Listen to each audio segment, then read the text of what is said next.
स्वागत है आपका हमारे चैनल वॉइस ऑफ इंडिया पर एक और नई वीडियो में। आज की इस वीडियो में डिफेंस और वर्ल्ड अफेयर्स से जुड़ी दो बेहद इंपॉर्टेंट खबरों के बारे में बात करेंगे, जिसमें हमारी पहली खबर यूएई से निकलकर सामने आ रही है, जिसके साथ भारत ने 8 बड़े समझौते साइन किए। साथ ही अपने बेहद शक्तिशाली मिसाइल का ऑफर भी यूएई को भारत ने दिया है। इसके अलावा दूसरी खबर अमेरिका से निकलकर सामने आ रही है, जिसमें यूएस ने भारत की यूएई में स्थित कुछ कंपनीज पर बैन लगाने का फैसला किया है। इन दोनों खबरों के बारे में आज की इस वीडियो में डिटेल में बात करेंगे। काफी इंटरेस्टिंग वीडियो है, इसलिए वीडियो को एंड तक जरूर देखिएगा।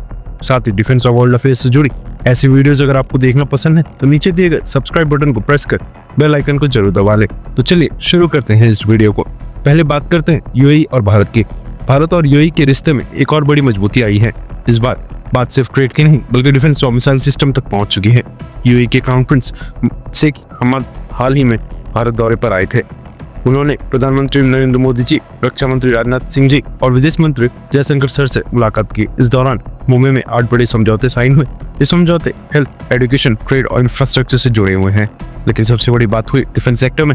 भारत और यूएई अब साथ मिलकर डिफेंस टेक्नोलॉजी पर काम करेंगे और इसी मीटिंग में भारत ने यूएई को एक बड़ा ऑफर आकाश मिसाइल सिस्टम का दिया है।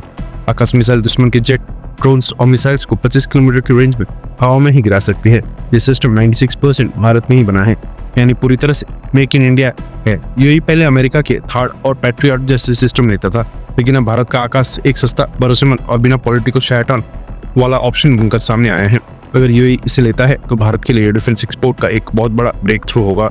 सऊदी, कतर, बहरीन जैसे देश भी भारत की तरफ देख सकते हैं। वहीं इस तरह से भारत की मौजूदगी गल्फ कंट्रीज में यानी मुस्लिम देशों में काफी ज्यादा बढ़ जाएगी।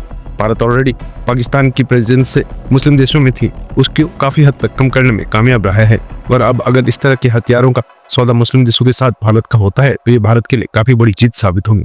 भारत और यूएई के बीच ऑलरेडी व्यापार रिकॉर्ड स्तर पर पहुंच चुका है, जो कि लगभग 100 बिलियन के करीब अगले 1 साल में पहुंच सकता है। इस समय दोनों देशों के बीच 83.7 बिलियन का व्यापार होता है।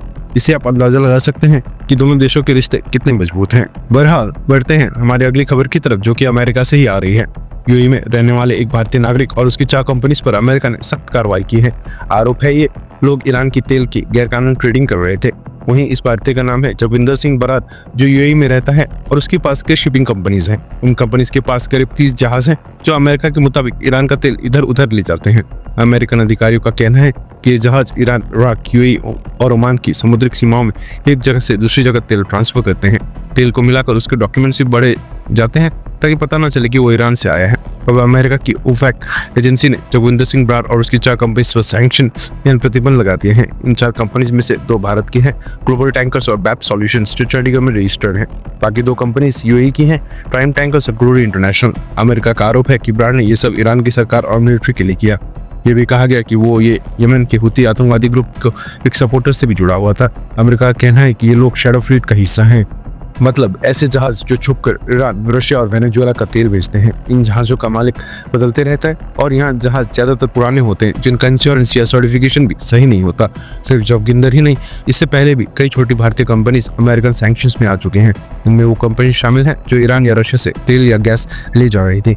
इस खबर से साफ है कि अमेरिका पूरी कोशिश कर रहा है कि कोई भी देश या कंपनी ईरान के तेल बिजनेस में शामिल न हो, भले ही वो कंपनी भारत की हो या किसी और देश की। हालांकि पिछले 1 साल से जिस तरह से अमेरिका के द्वारा भारतीय कंपनीज को टारगेट किया जा रहा है, इसके ऊपर भारत सरकार को कुछ कठोर कदम उठाने की सख्त जरूरत है। बहरहाल इन दोनों खबरों के ऊपर अपनी राय कमेंट बॉक्स में लिखकर बताइएगा। इन्फॉर्मेशन और वीडियो पसंद आई हो तो वीडियो को लाइक करके हमारे चैनल को सब्सक्राइब करो और बिल नोटिफिकेशन को जरूर दबा लें। फिर मिलेंगे एक ऐसी नई वीडियो के साथ, तब तक के लिए जय हिंद।